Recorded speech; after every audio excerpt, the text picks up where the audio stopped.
So I've been the owner of the Canon G7X for like about a year now. How does it stack up 1 year later? I'm here to give you guys my review of the Canon G7X, and I'm going to break this review down into categories. First up, we're going to be talking about the price. Next door neighbors. This camera is pretty damn expensive. It's going to run you $700 and you're going to have to look into the tax. But if you go on Amazon, it's going to be actually cheaper at $570 or $560. And yeah, so I highly recommend you guys pick it up on Amazon. And here's a little fun fact.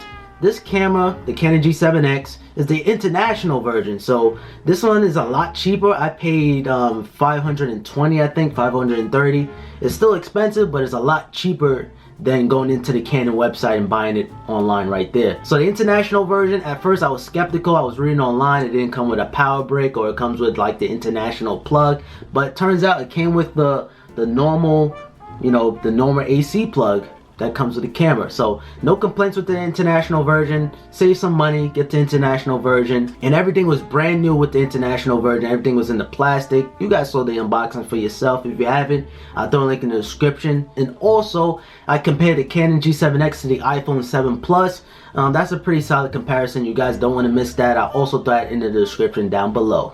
Next up, I want to just talk about like the popularity of this camera. This camera is so damn popular. Pretty much every YouTuber have this camera or owned this camera before, and this camera is the vlogging camera. This camera is perfect. You have the flip out screen, so I can see myself right now, and I'm actually using the camera right now. So if you guys do like the quality of this video, I'm using the Canon G7X, and pretty much all my videos, from like the challenge videos, the album reviews, my tech videos, my unboxing videos, all of that, I'm most likely using the Canon G7X. And my gaming videos, without the face cam, I'm just recording with my Elgato Game Capture HD 60. And yeah, so for the most part, damn near, my channel is dedicated to this camera. This camera is pretty much my YouTube channel, man. I love this camera so much. This camera can shoot 1920 times 1080, which is 1080p, and it can shoot up to 60 frames per second. It can shoot at 720p, but it doesn't shoot in 720p at 60 frames per second, which is not really a deal breaker. Just shooting 1080p at 60 frames per second and call it a day. Now you have your different modes, you have your filters, black and white, and you also can hook this camera up to like your smartphone, and you can actually have your smartphone as like the viewfinder, so you can set your camera up somewhere and you can actually shoot it with your phone using this camera. You can sync photos right from the camera to the iPad using the Wi-Fi technology.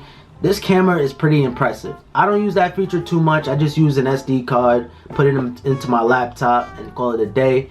Those of you guys that own the MacBook Pro 2017 model, this feature might be very, very handy for you. You might want to download the computer app. I don't know if they have one, but you can download the app on your iPad or iPhone, right? And use the Wi-Fi technology, put it onto your iPad, and then you can use AirDrop and put it into your MacBook Pro 2017.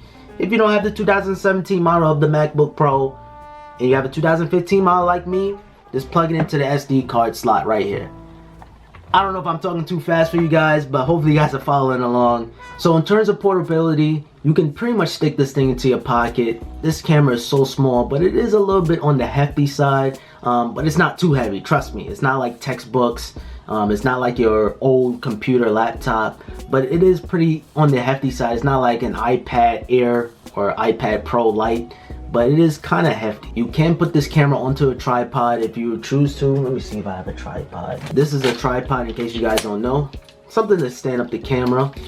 It's pretty dope. The camera does feature a flash. The flash come in handy sometimes. I don't use this camera for taking photos or anything. I use it for mostly video, but you can pop up the flash if you choose to by flipping that little switch on the side.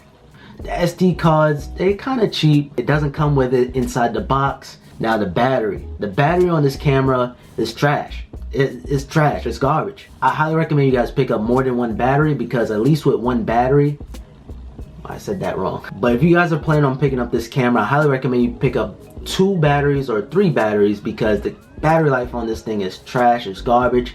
I would say if you're recording right now, you're gonna probably get like 1 hour before the battery dies. But other than that, man, vlogging on this camera It's very, very solid. I love vlogging on this thing. The flip out screen is a beauty. The screen is nice and bright.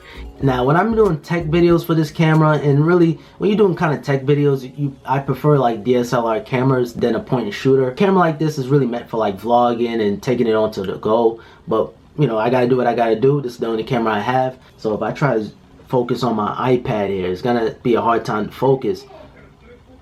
These guys next door is talking too loud. It is what it is. Maybe you buying it for your vlogs. But overall, for the price, it is expensive, but it's gonna be worth it if you're gonna take YouTube serious, or if you want to take very, very serious pictures and videos, or you want to vlog, you want to kind of get your feet wet for vlogging. I highly recommend this camera. It's definitely a great camera. I had it for a year now, and a year later it's definitely awesome, and I see myself having this camera for a very, very, very long time. I did have some problems with it where I dropped it in the snow and the actual zooming knob wasn't working. It was actually zooming by itself like it was water damage, but now it's working. It's no problems, and yeah, this camera is like a tank. If I had to rate this camera out of 5 stars, I'll give it a 4.5 out of 5, and that is definitely great. Yeah, and just look at the details on my watch. See, keep on focusing on me. So yeah, that's what I meant. It's good for vlogging, it's good for your face, but it's not really good for like products. So, you know, I still make it work nonetheless though. And for the price, it's pretty damn worth it. So I highly recommend it. Let me know down in the comments down below what you guys think. And other than that, it's your boy Pops, and hopefully you find this video informational, and I'll catch you guys on the next trip. Don't forget to subscribe and like the video. Peace. I messed that up, but peace.